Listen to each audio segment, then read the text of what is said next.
Kwa hapa Zanzibar hali ya afya ya akili kutoka na study iliyofanyika 2023 inaonyesha kwamba ni wanaume wanaongoza katika masuala ya ule ugonjwa wa depression ama tunaita usonono kulinganisha na wanawake.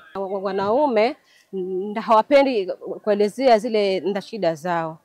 Ndivyo walivyoumbwa na ndivyo na sisi wazazi tunavolea wale watoto tunaona wao ni kila kitu, wanaweza kutatua yale mambo yao ama msongo wa mawazo ama kukabiliana na matatizo.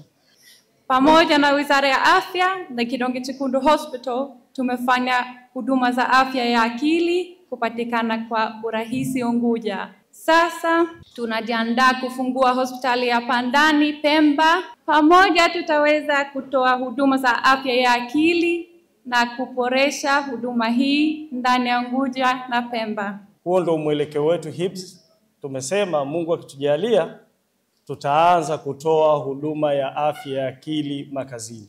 Kweli tumeruhusiwa kuoa wake wanne kimila na kidini, lakini uwezo wako ni kitu muhimu sana.